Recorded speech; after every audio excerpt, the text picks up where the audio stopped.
natin mag-stretching kasi malamig dito eh. Malamig yung panahon. Para maano natin yung mga buto-buto natin. Sisimba tayo ngayong kasi Sunday. Then, after nun, hindi ko alam kung saan ako pupunta. Pero, samahan niyo ako mga kaibigan. Tara, let's go!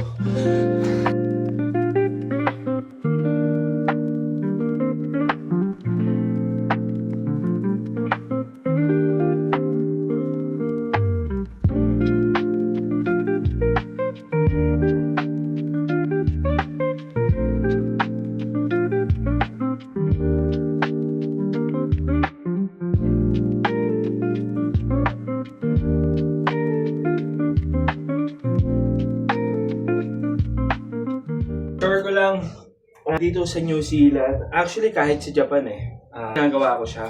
Sa gabi na ako lagi naliligo, hindi siya tulad sa Pilipinas. Kasi sa Pilipinas, minsan nakakadalawa or tatlo akong ligo. So nakasanayan ko na pag malamig, sa gabi ako naliligo. Tapos para pag sa umaga, sipilyo na lang, tas silamos, tas bihis na, yun. Then almusal, prepare ng baon. Tapos ayun, mas mabilis na alis na. So nakakalis tayo ng oras. Tsaka ang hirap din maligo talaga sa umaga kasi gawa ng sobrang lamig dito. Medyo malamig talaga, medyo ayun yung pagsubok. Actually may heater naman. Pero kahit may heater, talagang nakakaano eh. Alam mo yun? Kaya mas ginugusto ko after work, at least bago ako pumasok ng kwarto, malinis na ako. Then, tulog. So, sila tayo simba tayo today. So, tsaka ano yung gagawin natin? Nagano yung mga downy, oh. Nagmantya yung mga downy. Nisprayan ko kasi kagabi, bago ko isampay. Tapos, kanina ko lang kinuha itong mga yung mga sinumpay ko. Sa tayo ng simbahan. Tapos, bili tayo ng grocery ng kung ano yung kailangan natin ngayong week. Kasi weekly nga pala yung sahod dito. So, yung budget natin, weekly din. Kung ano yung mabibili natin. May mga stock pa naman ako doon sa rep. Pero tingin lang siguro ako ng mga ibang kailangan. So, yeah! Let's go!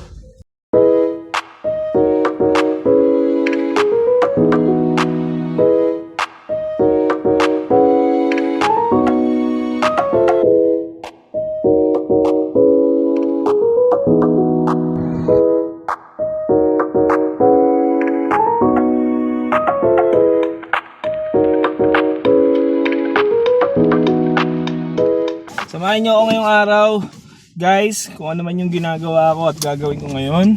Samahan nyo ako. Let's go! Gagawin ngayong araw. Simba tayo. Yes. May sinalihan nga pala ako dito ng basketball paliga. And naiwan ko yung sapatos ko na pang basketball sa Pilipinas. Kaya depende kung paano yung gagawin ko. Kung titingin ba ako, titingin ako ng mas mura Try ko tumingin ng murang sapatos sa Silvia Park Mall. Pag may nakita akong mas murang sapatos doon, mga nagsisale, try ko sigurong bumili ng sapatos. Doon, maraming salamat, yo.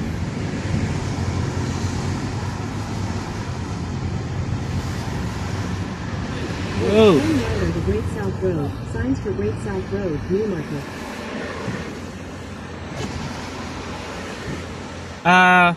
Medyo yung driving dito pala, ang driving dito sa New Zealand is nasa kanan. So, oy, pre. Sup, come on.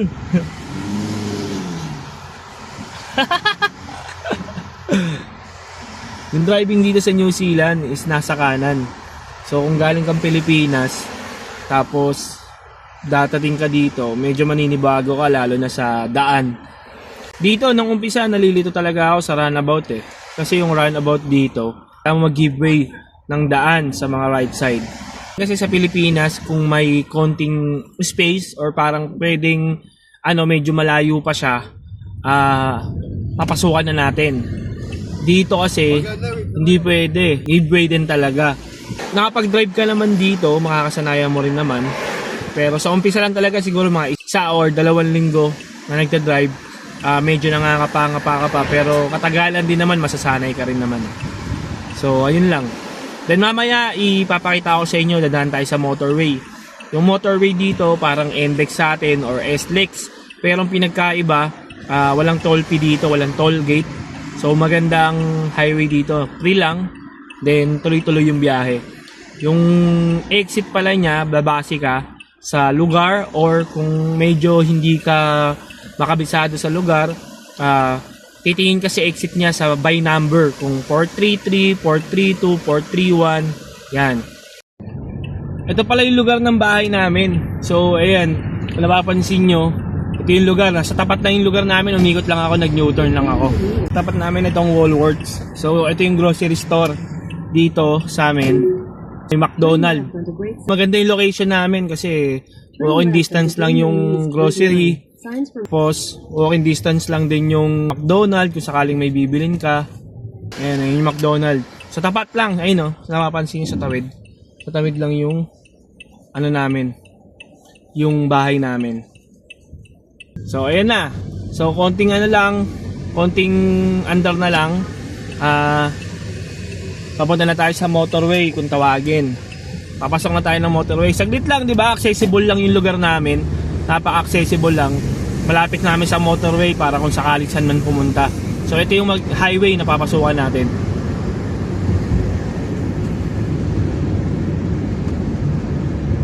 Yan, ito na yung highway. Parang NLEX sa atin or SLEX. Yan, libre lang yung toll, yung highway dito, walang bayad. So kung saan ka na pumunta, dire-diretso na yan. Yan yung highway kung tawagin, motorway kung tawagin dito.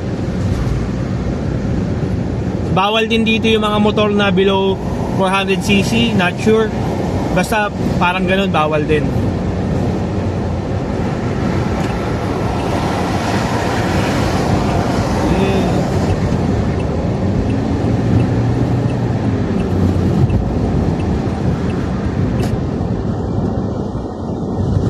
Tayo mag-exit. Exit tayo ng 429A.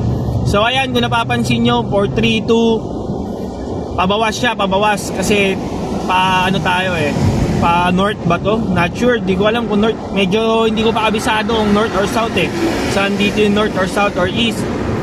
Pero nangangapa pa ako, pero bumabase lang ako sa mapa. Mag-out tayo. Mag-out tayo sa 429A. So doon tayo mag-out. Papuntang Auckland to, Auckland City.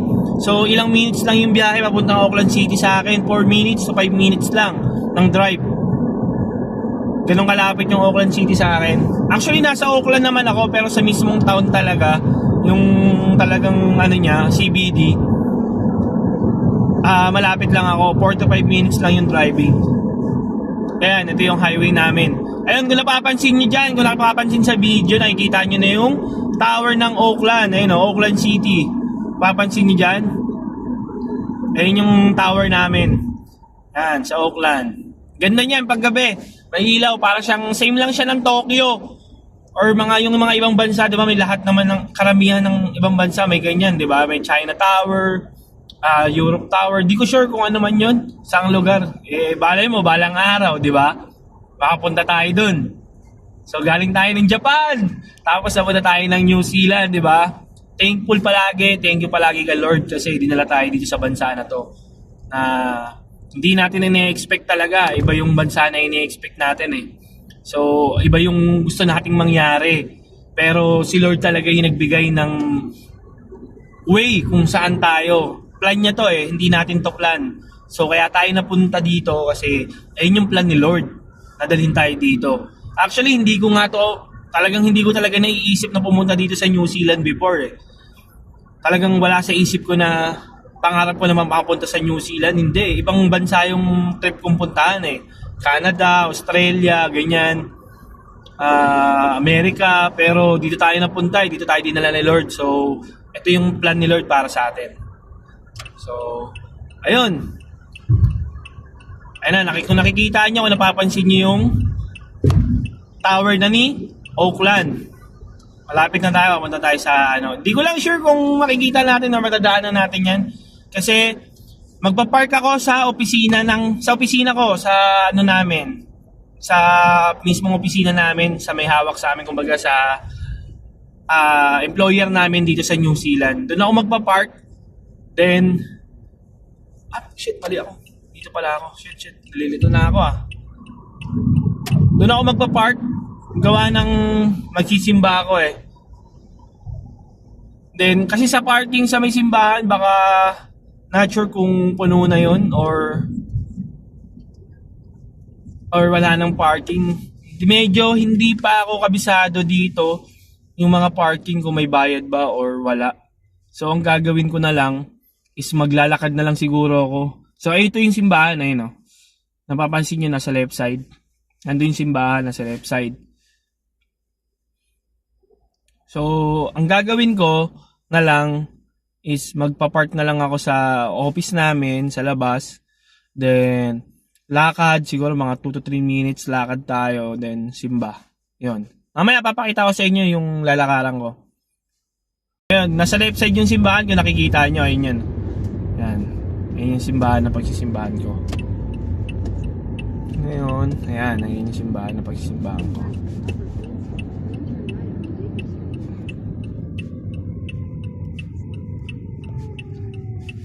Ayan, ito yung mismong CBD, andun sa kanan. Ito yung nasa kanan yung yung pinaka-town. So, ilang minuto na lang, 1 minute. Diba? Lapit lang. Lapit lang ng simbahan sa sa office namin.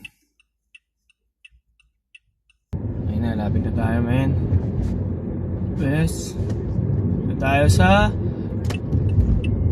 Dockery Street. Ito yung office namin. Iyo. So, park tayo. Ayan. Ayun yung office namin. Ito. Nasa left side. Nasa left side yung office namin yan. Kung napapansin nyo, yung mga salamin, ayun yung office namin. So, makikipark lang muna tayo siguro dito. Kung paano park gagawin natin yan. Yeah. Park lang muna tayo dito sa gilid nila. Then, simba na tayo. Let's go. Yan yung office namin. Yan. Yung mga service. Then ito yung lugar. Yan. So maglalakad tayo papunta dito. Walk trip tayo ngayon. Lalakad tayo. Papunta sa simbahan. Lalakad tayo. Yeah. Yeah.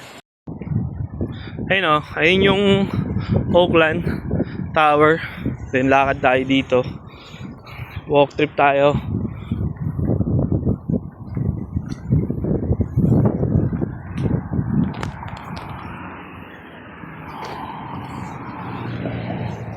Parking.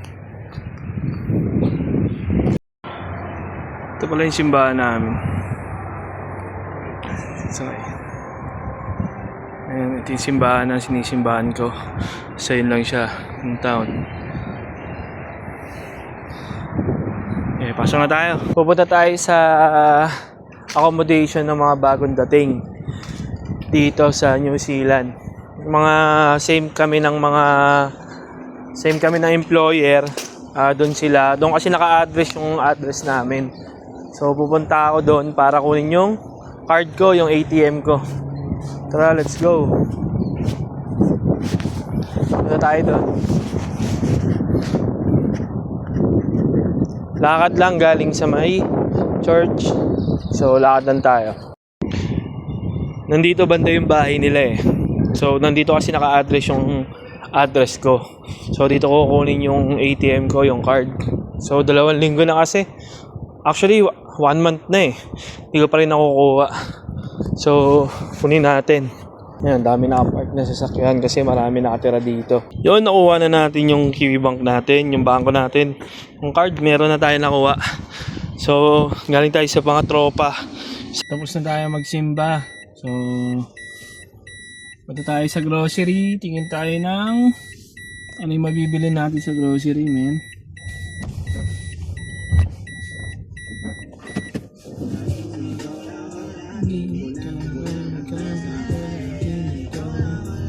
ba itong binabaybay ko?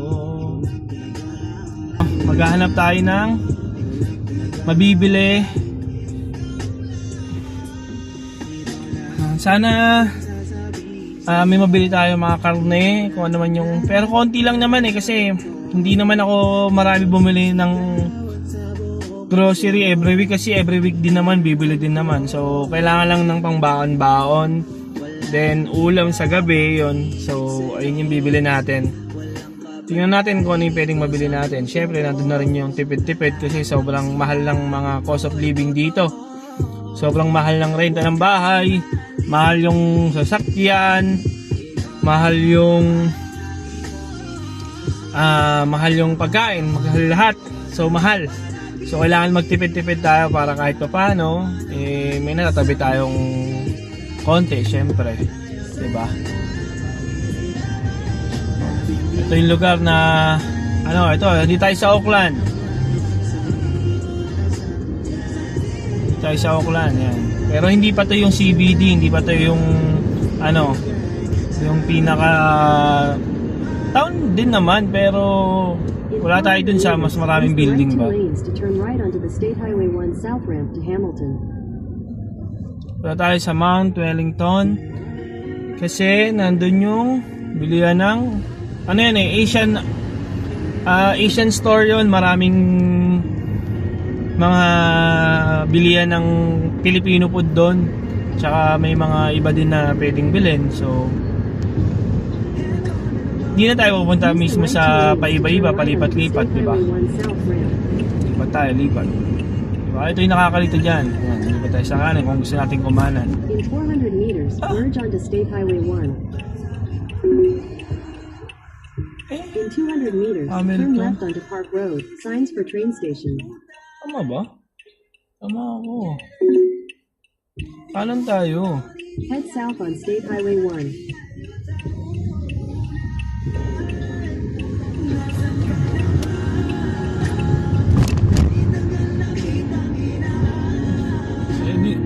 Mali ata ako.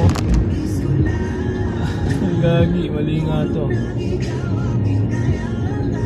Palagi kasi kanan kanina, di ba? Di ba kung tama ako? Kung tama Turn right onto Cyberpass Road, Route 12, then turn left onto the State Highway 1 south ramp. Tama lang.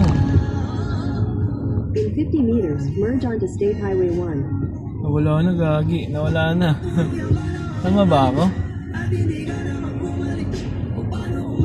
Tama yan, ropa. Continue on State Highway 1 for 11 kilometers. Yeah, let's go!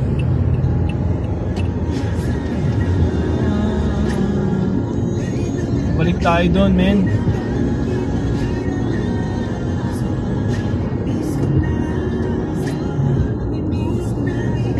Naiiwan ko yung vape ko. Daming makakalimutan, vape pa. Takte na yan, takte. Iwan ko yung vape ko, so tatakam tayo sa Usok. Tatakam tayo sa Usok, men. Mga kaibigan, tinan mo kung gaano kalupit sa ibang bansa talaga, di ba? Tinan mo, nasa motorway tayo, nasa highway, pero walang bayad, di ba? Tapos dire-diretso lang, walang traffic, di ba? Sa Pilipinas may bayad na, traffic pa, kung gaano kabulok talaga yung sistema sa Pilipinas. Sana mamaya may mabili akong sapatos, sana may makita tayong mura lang. Kailangan natin yun para panlaro ba, sumali kasi tayong paliga. Turn left onto Church Street.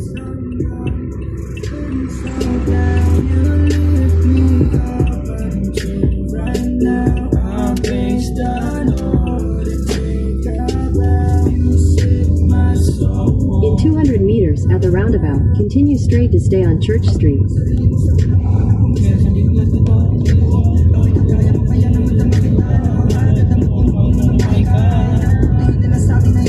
Ito yung roundabout na sinasabi ko. So, kailangan mag-giveaway ka dito. Medyo nakakalito to. Hindi ka pwedeng pasok ng pasok. Tingin ka muna sa kaliwa, sa kanan. Pag walang dadaan, pasok. Madalas to, so nangyayari sa 200 meters malaking at the roundabout. roundabout, take the third exit onto High Street.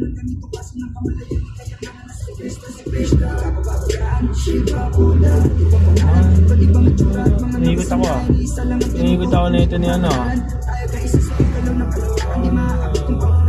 Another runabout ulit. Laging kanan yung priority. Oh, wala naman. Oh. Pasok tayo dito. In 200 meters, turn Stop left onto yan, Great stop South Road, yan. Route 3. Oh, di ba? Kinabahan lang ako. Kabato 20 lang tayo.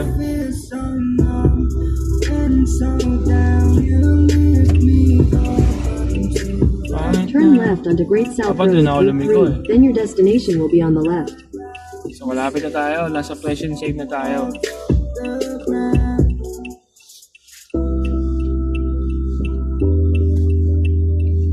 So may Asian store dito. Yeah. Tama ba? Tama dito nga yun. So ayun na. Ayun o. Fresh and save.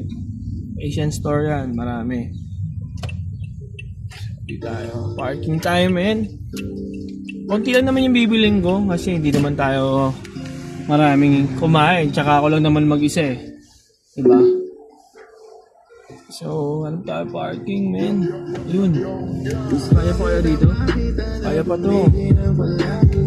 Kaya pa to.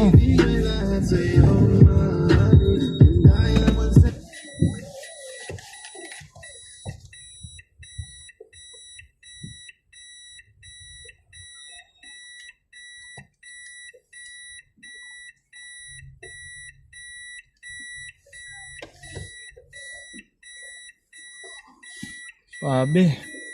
One shot. Alright, dito na tayo men. So, pakita natin. Let's go. Nakabili na ako ng gulay sa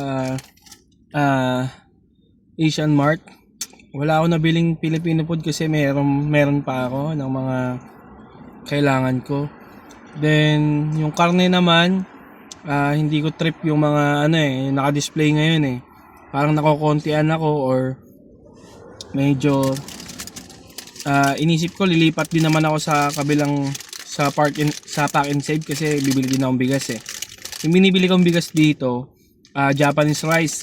Same lang din naman ng presyo ng bigas sa mas gusto ko yung Japanese rice eh. Mas malambot tsaka mas masarap. So ngayon kumain ako ng tinapay kasi hindi pa ako nangananghalian. Anong oras na? So mag-aalas 2 na. So ito nakakabusog din to. Ito, ayan. Butter chicken siya.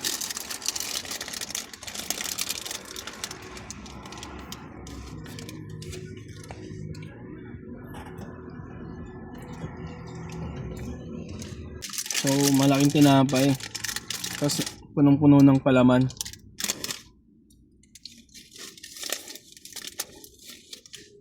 Ano mo? Olive. Dito pa lang busog ka na. Eh mga kiwi kasi, mga kiwi hindi man sila mahilig kumain ng kanin ah.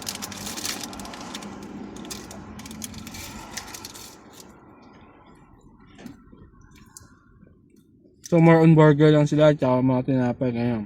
So mga tinapay nila nakakabusog naman. Kaya solid din.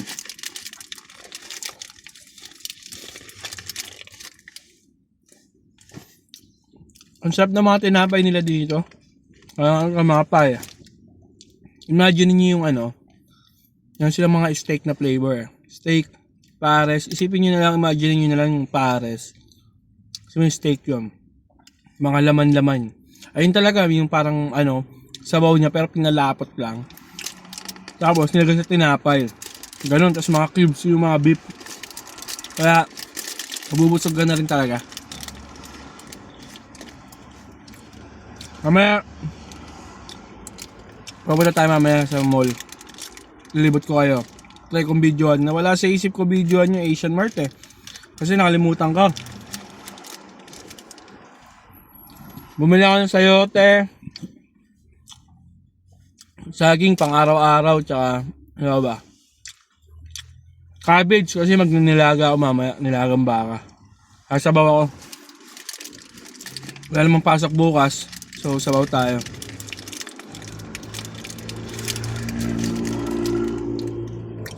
Busin na natin itong kinakain natin, tapos punta tayo ng Sylvia. Let's go!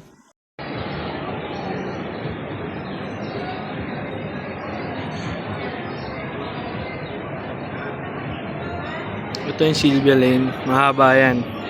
So, nasa loob.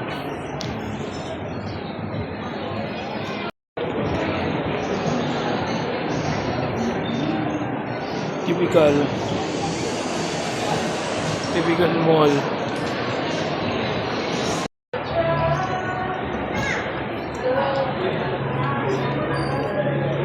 Locker, Wonders,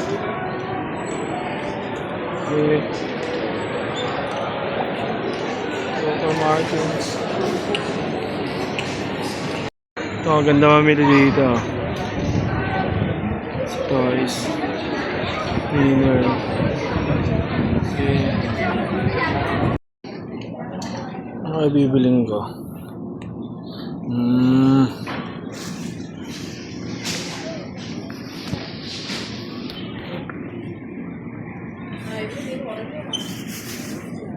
Mas mura lang, 7.49 na lang. 7.49.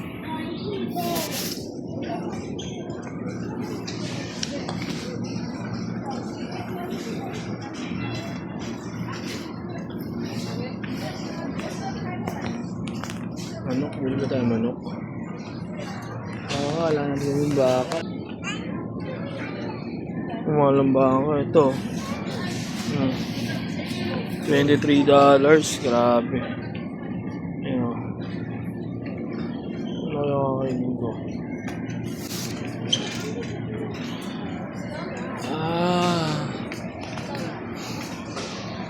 Sausage.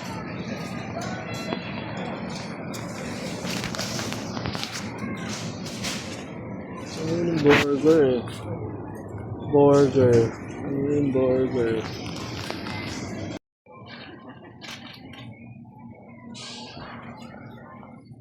Ito palang nabibili ko. Yan, Oreo. Tapos bumili akong bigas, mamasahang Japanese rice. Kasi masarap yan. Then, hanap lang ng konting mabibili. Yan lang. Hi guys. Nalobat ako. Hindi ko na na-videoin yung mga pinamili ko. Tsaka hindi ko na rin kayo nalibot gaano sa mall.